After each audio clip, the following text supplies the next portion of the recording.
بسم اللہ الرحمن الرحیم۔ حضرت وہب ابن قابوس رضی اللہ تعالیٰ عنہ کی احد میں شہادت۔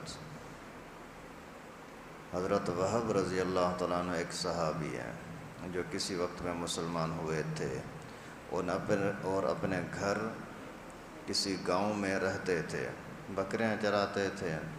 اپنے بھتیجے کے ساتھ ایک رسی میں بکریاں باندھے ہوئے مدینہ منورہ پہنچے۔ پوچھا کہ حضور صلی اللہ علیہ وسلم کہاں تشریف لے گئے؟ معلوم ہوا کہ احد کی لڑائی پر گئے ہوئے ہیں۔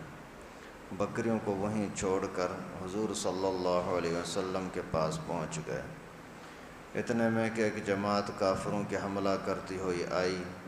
حضور صلی اللہ علیہ وسلم نے فرمایا جو ان کو منتشر کر دے وہ جنت میں میرا ساتھی ہے۔ حضرت وہب رضی اللہ تعالیٰ عنہ نے زور سے تلوار چلانی شروع کی اور سب کو ہٹا دیا۔ دوسری مرتبہ پھر یہی صورت پیش آئی، تیسری مرتبہ پھر ایسا ہی ہوا۔ حضور صلی اللہ علیہ وسلم نے ان کو جنت کی خوشخبری دی۔ اس کا سننا تھا کہ تلوار لے کر کے کافروں کے جم گھٹے میں گھس گئے اور لڑتے رہے یہاں تک کہ شہادت کو نوش فرمایا۔ حضرت سعد بن ابو وقاص رضی اللہ تعالیٰ عنہ فرماتے ہیں کہ میں نے وہب جیسی دلیری اور بہادری کسی بھی لڑائی میں کسی کی نہیں دیکھی، اور شہید ہونے کے بعد حضور صلی اللہ علیہ وسلم کو میں نے دیکھا کہ وہب کے سرہانے کھڑے تھے اور ارشاد فرما رہے تھے کہ اللہ تم سے راضی ہو، میں تم سے راضی ہوں۔ اس کے بعد حضور صلی اللہ علیہ وسلم نے خود اپنے دست مبارک سے انہیں دفن فرمایا، باوجود کہ اس لڑائی میں حضور اکرم صلی اللہ علیہ وسلم خود بھی زخمی تھے۔ حضرت عمر فاروق رضی اللہ تعالیٰ عنہ فرماتے ہیں کہ مجھے کسی کے عمل پر اتنا رشک کبھی نہیں آیا جتنا وہب کے عمل پر آیا۔ میرا دل چاہتا تھا کہ اللہ کے ہاں ان جیسا اعمال نامہ لے کر کے میں بھی پہنچوں۔ فائدہ ان پر رشک اس خاص کارنامے کی وجہ سے ہے کہ جان کو جان نہیں سمجھا اور بڑی بے جگری کے ساتھ لڑے، ورنہ خود حضرت عمر رضی اللہ تعالیٰ عنہ اور دوسرے حضرات کے دوسرے کارنامے اس سے کہیں بڑھے ہوئے ہیں۔ ابھی اس واقعے کے اندر ایک دیہاتی آدمی، بکریوں کا چرواہا آدمی، اسی کا جذبہ بیان کیا گیا ہے کہ اس کی پیغمبر کریم کے ساتھ محبت کتنی تھی، ورنہ آج کل کے دیہاتی جنگلی چرواہے وہ تو دور، شہری لوگوں کو بھی اتنا علم، اتنا یعنی پیغمبر کریم صلی اللہ علیہ وسلم کے ساتھ محبت کا ماحول یا اتنا جذبہ نہیں ہوتا، ورنہ شہری ماحول میں تو سیکھنے کی بہت صورتیں ہوتی ہیں نا، دیہات میں تو کوئی سکھانے والا ہوتا ہی نہیں ہے، لوگ سیکھنا چاہتے ہیں تو بھی ماحول نہیں ملتا۔ اس کے باوجود پیغمبر کریم کی خدمت میں پہنچا، پتہ لگا کہ اللہ کے نبی مدینے میں نہیں ہے، وہاں سے چل پڑے، جہاں پیغمبر کریم ہوں گے وہاں جاؤں گا۔ جیسے پیغمبر کریم کے سامنے پہنچے تو سب سے پہلا اسلامی تقاضا یہ تھا کہ دشمن جو میرے اوپر حملہ کرنے کے لیے آ رہے ہیں ان کو منتشر کر دو، ان کی قوت کو توڑ دو یا آگے پیچھے ادھر ادھر ہو جائیں، میرے قریب نہ آ سکیں۔ یہ بھی ایک بہت بڑا جہاد ہے۔ کوئی بھی اس طرح کی آپ چال چلو جس کی وجہ سے کفر کے اندر کھلبلی مچ جائے، یہ بہت بڑی اہم پوائنٹ ہے۔ آج اگر ہم زبانی طور پر بھی یہاں میڈیا کے طور پر بھی اگر اسرائیل کے خلاف بولتے ہیں نا تو اس کو بڑی تکلیف ہوتی ہے، اگر ہم تھوڑا سا ان کی چیزوں کا بائیکاٹ کرتے ہیں نا تو بھی ان کے اوپر بڑی تکلیف ہوتی ہے۔ ابھی سنا ہے کہ یہ جو بڑے بڑے مارٹ ہیں، بڑی مارکیٹیں بنی ہیں، ان کے اندر باقاعدہ انہوں نے پیکیج دینا شروع کیے ہیں کہ آپ اسرائیل کی چیزیں خریدو گے تو آپ کو یہ چیزیں فری میں مل جائیں گی، ایک لو تو ایک کے پیسے دو، دو آپ کو مل جائیں گے۔ اتنی ان کو تکلیف ہوئی ہے۔ اور ابھی جو مولانا فضل الرحمن وہاں گئے تھے، کچھ عرب ممالک کے سربراہوں کے ساتھ ملاقات کی، اس کی وجہ سے اتنی ان کی چیخیں نکل رہی ہیں کہ انڈیا والے روزانہ شور مچا رہے ہیں، مولانا اتنا کیوں کر رہے ہیں، مولانا کیوں جا رہے ہیں، مولانا دہشت گردوں کا ساتھ دے رہے ہیں۔ مولانا نے فرمایا کہ میں نے تو صرف چند جلسے کیے ہیں، انڈیا اتنا چلا رہا ہے، کیا میں نے کوئی انڈیا پر حملہ کیا ہے کیا؟ یعنی آپ اندازہ کریں کہ ان ہماری تھوڑی سی کوششوں کی وجہ سے کہ کفر کی طاقت منتشر ہو جائے، اس میں ہی کتنا بڑا اسلام کا فائدہ ہوتا ہے۔ اور الحمدللہ مولانا کسی ایک ہی چکر لگانے کی وجہ سے ابھی کافی حد تک یہ بات سامنے آ گئی ہے کہ مسلم ممالک کا کوئی اتحاد بن رہا ہے۔ ابھی یہاں سے یہ اتحاد کی باتیں شروع ہوئی ہیں اور ادھر سے پھر امریکہ چلانا شروع کر دیا ہے کہ اسرائیل کو بمباری ختم ہونی چاہیے، یہ ہونا چاہیے، یہ ہونا چاہیے۔ خیر، تم کوئی بھی ایسا تمہارا عمل، مسلمانوں کا عمل جس کی وجہ سے کفر کی طاقت ٹوٹے، ان کے اندر انتشار ہو، یہ اسلام کا تقاضا ہے۔ آگے پھر حضرت وہب رضی اللہ تعالیٰ عنہ کا جذبہ دیکھو کہ اکیلے ان کے اندر گھس پڑے اور واقعی ان کو توڑ دیا، منتشر ہو گئے۔ لیکن پھر دیکھا کہ یہ ایک بندہ ہم سب کو توڑ رہا ہے، پھر مل کر کے حملہ کیا، پھر ان کو منتشر کیا، پھر تیسری مرتبہ اللہ کے نبی صلی اللہ علیہ وسلم نے اس کو خوشخبری دی کہ تو جنت میں میرے ساتھ ہوگا۔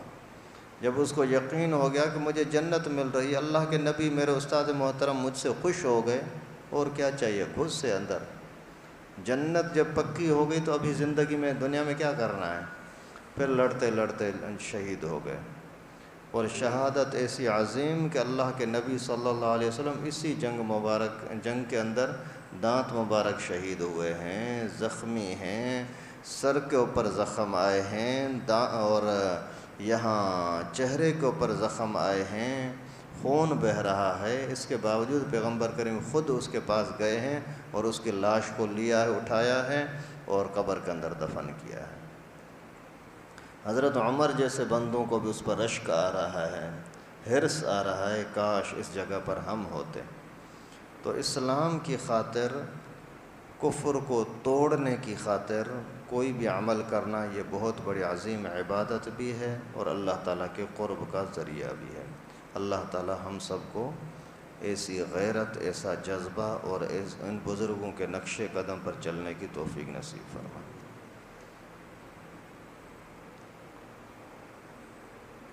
فضائل قرآن میں سے ہے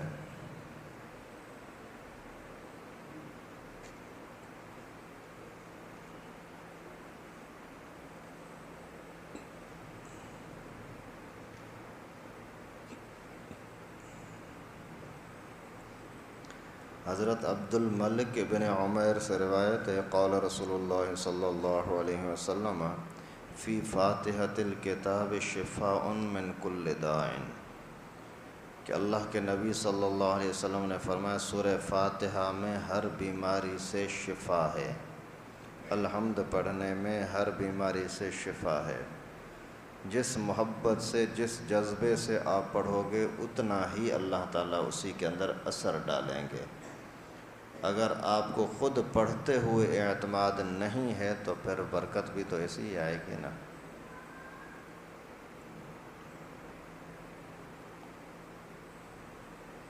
سورہ فاتحہ کے فضائل بہت سی روایتوں میں آئے ہیں۔ ایک حدیث میں آیا ہے کہ ایک صحابی نماز پڑھتے تھے، حضور صلی اللہ علیہ وسلم نے ان کو بلایا، وہ نماز کی وجہ سے جواب نہ دے سکے۔ جب فارغ ہو کر کے حاضر ہوئے تو حضور صلی اللہ علیہ وسلم نے فرمایا کہ میرے پکارنے پر جواب کیوں نہیں دیا؟ انہوں نے نماز کا عذر کیا، حضرت میں نماز میں تھا۔ حضور صلی اللہ علیہ وسلم نے فرمایا کہ قرآن شریف کی آیت میں نہیں پڑھا، یا ایھا الذین آمنوا استجیبوا للہ وللرسول اذا دعاکم، اے ایمان والو، اللہ اور اس کا رسول جب آپ کو پکارے تو اس کو جواب دو اور اس کے بلاوے کو قبول کرو۔ پھر حضور صلی اللہ علیہ وسلم نے ارشاد فرمایا کہ تجھے قرآن شریف کی سب سے بڑی صورت یعنی سب سے افضل صورت بتلاؤں؟ پھر حضور صلی اللہ علیہ وسلم نے ارشاد فرمایا کہ وہ الحمد کی 7 آیتیں ہیں۔ سب سے عظیم عظمت والی صورت ہے الحمد۔ اور یہ سبع مثانی ہے، یہ قرآن عظیم ہے۔ بعض صوفیہ بزرگوں سے منقول ہے کہ جو کچھ پہلی کتابوں میں تھا وہ سب قرآن پاک میں آ گیا، اور جو قرآن پاک میں وہ سب سورہ فاتحہ میں آ گیا، اور جو کچھ سورہ فاتحہ میں ہے وہ سب بسم اللہ میں آ گیا، اور جو بسم اللہ میں ہے وہ سب بسم اللہ کی با میں آ گیا۔ اس طرح اس کی شرح بتلاتے ہیں کہ با کے معنی اس جگہ ملانے کے ہیں، اور مقصود سب چیز سے بندے کا اللہ تعالیٰ کے ساتھ ملا دینا ہے۔ خیر، یعنی خلاصہ یہ کہ اگر کوئی بندہ اعتماد کے ساتھ، محبت کے ساتھ سورہ فاتحہ پڑھے تو اس کو پورے قرآن پاک پڑھنے کا ثواب ملے گا، اور پورے قرآن پاک کی فضیلت کے برابر اسی ایک سورت کی فضیلت ہے، کیونکہ پورے قرآن پاک کا جو خلاصہ ہے نا، وہ خلاصہ اسی سورت میں آ جاتا ہے۔ اور پھر آگے بھی تشریح فرمائی حضرت نے کہ پورے پھر فاتحہ کا خلاصہ پھر بسم اللہ میں، بسم اللہ کا خلاصہ پھر با میں، صرف با۔ محبت کے ساتھ آدمی اگر یہ پڑھے کہ یہ بسم اللہ با اللہ کے کلام کا خلاصہ ہے، اس میں بھی برکت ہے۔ اسی لیے کچھ علماء فرماتے ہیں کہ اگر صرف تعویذ کے اندر کسی کو صرف با لکھ دو، اسی جذبے کے ساتھ اللہ تعالیٰ اس کی بیماریوں کو شفا دیں گے۔ فضائل نماز میں سے ہے، حضرت علی رضی اللہ تعالیٰ عنہ فرماتے ہیں کہ بدر کی لڑائی میں نے حضور صلی اللہ علیہ وسلم کو دیکھا کہ ایک درخت کے نیچے کھڑے نماز پڑھ رہے تھے اور رو رہے تھے، اسی حالت میں صبح فرما دی۔ کئی ساری حدیثوں میں ارشاد ہے کہ اللہ تعالیٰ چند آدمیوں سے بہت زیادہ خوش ہوتے ہیں، ان میں سے وہ شخص بھی ہے جو سردی کی رات میں نرم بستر پر لحاف میں لپٹا ہوا لیٹا ہو، اور خوبصورت دل میں جگہ کرنے والی بیوی پاس لیٹی ہو، اور پھر تہجد کے لیے اٹھے اور نماز میں مشغول ہو جائے۔ اللہ رب العالمین اس شخص سے بہت ہی خوش ہوتے ہیں، تعجب فرماتے ہیں، باوجود عالم الغیب ہونے کے فرشتوں سے فخر کے طور پر دریافت فرماتے ہیں، اس بندے کو کس بات نے مجبور کیا کہ اس طرح کھڑا ہو گیا؟ فرشتے عرض کرتے ہیں کہ آپ کے لطف اور عطایا کی امید نے، آپ کے عتاب کے خوف نے اس کو کھڑا کر دیا۔ تو اللہ رب العالمین کی طرف سے ارشاد ہوتا ہے، اچھا جس چیز کی اس نے مجھ سے امید رکھی وہ میں نے اس کو عطا کی، اور جس چیز کا اس کو خوف ہے اس سے میں نے اسے امن بخشا۔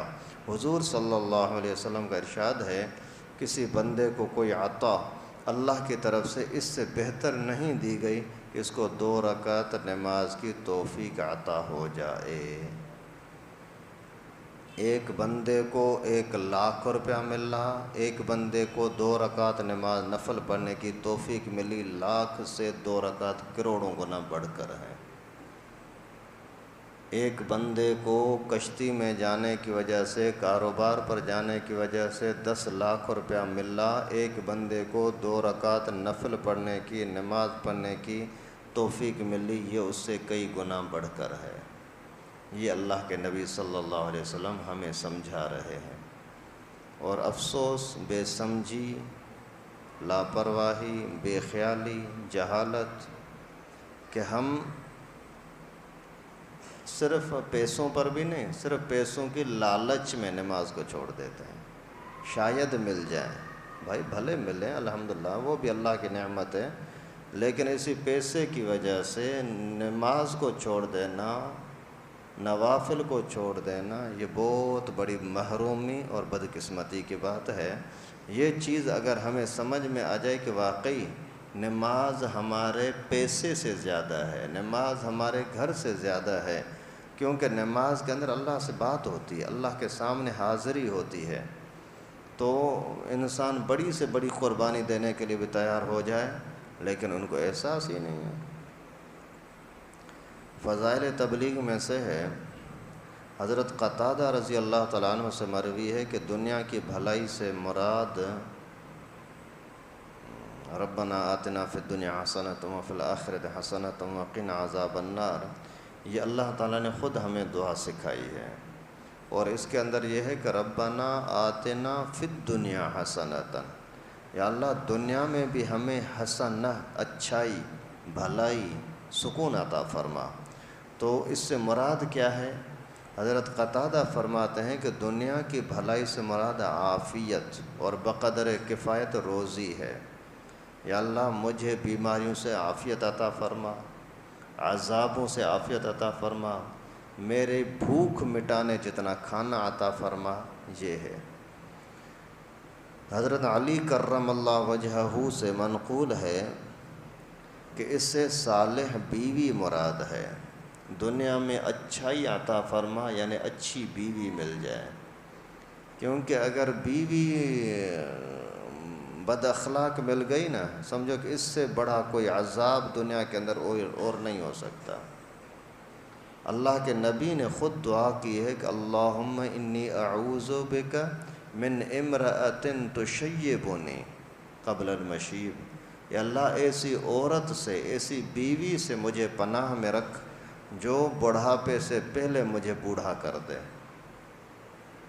کیونکہ انسان باہر جا کر کے تھکا ماندہ، تکلیفوں میں، پریشانیوں میں، مزدوری میں، پورا ذہن دماغ کے اوپر ٹینشن، پورا جسم تھکا تھکا، ابھی گھر کے اندر آیا بیوی کی شکل دیکھے تھکن اور بڑھ گئی، تو یہ اس کے لیے جہنم ہوا نا، عذاب ہوا نا۔ اس وجہ سے حضرت علی رضی اللہ تعالیٰ عنہ فرماتے ہیں کہ اللہ تعالیٰ نے ہمیں یہ دعا سکھائی ہے کہ آپ یہ دعا کیا کریں، ربنا آتنا فی الدنیا حسنۃ وفی الآخرۃ حسنۃ وقنا عذاب النار، دنیا میں بھلائی عطا کر یعنی اچھی بیوی عطا کر۔ حضرت حسن بصری رحمۃ اللہ علیہ سے مروی ہے کہ اسی دنیا کی بھلائی سے مراد ہے علم اور عبادت، یا اللہ علم سیکھنے کی اور عبادت کرنے کی عادت نصیب فرما۔ سدی رحمۃ اللہ علیہ سے منقول ہے کہ اس سے مراد پاک مال ہے، یا اللہ حلال مال مجھے نصیب فرما، یا اللہ حلال مال مجھے نصیب فرما۔ حضرت ابن عمر سے مروی ہے کہ نیک اولاد اور خلقت کی تعریف مراد ہے، یا اللہ مجھے دنیا کی اچھائی نصیب فرما، مانا اولاد اچھی نصیب فرما، اور خلقت کی تعریف یعنی لوگ مجھے اچھا سمجھیں، برا نہ سمجھیں۔ یا اللہ مجھے دنیا کی بھلائی نصیب کر، مانا لوگ مجھے برا نہ سمجھیں، لوگ میری تعریف کریں، مجھے اچھا سمجھیں۔ یہ بھی یعنی ایک بہت ہی بڑی یعنی عظیم اللہ کی نعمت ہے کہ لوگ آپ سے نفرت نہ کریں، آپ کے بد اخلاقی کی وجہ سے، گندی زبان کی وجہ سے، آپ کے یعنی غلط کردار کی وجہ سے لوگ بولے چھوڑو یار اس کو کون ہاتھ میں لائے گا، اس سے تو دور رہو، یہ بھی اللہ کا بڑا عذاب ہے۔ حضرت جعفر رحمۃ اللہ علیہ سے منقول ہے کہ صحت اور روزی کا کافی ہونا مراد ہے، اور اللہ پاک کے کلام کا سمجھنا، دشمنوں پر فتح، نیک لوگوں کی صحبت، یہ ساری چیزیں اسی سے مراد ہیں۔ دوسرا یہ کہ اگر ہر قسم کی دنیا کی ترقی مراد ہو، جیسا کہ میرا بھی دل چاہتا ہے، تب بھی اس میں اللہ رب العالمین سے دعا کا ذکر ہے، نہ کہ اس کی تحصیل میں انہماک اور مشغولی۔ یعنی اگر دنیا کی ہر چیز مانگو تو بھی ٹھیک ہے، اللہ ہی سے تو مانگ رہے ہیں نا، ربنا آتنا، اے ہمارے پیارے رب ہمیں دے دے دنیا کی بھلائی بھی، آخرت کی بھلائی بھی۔ اللہ رب العالمین سے دعا ہے کہ ہم سب کو دنیا اور آخرت کی بھلائیاں نصیب فرمائے، صحابہ کرام کے نقش قدم پر چلنے کی توفیق نصیب فرمائے۔ اللہ رب العالمین نماز کے ساتھ محبت اور دلچسپی نصیب فرمائے۔ وآخر دعوانا ان الحمد للہ رب العالمین۔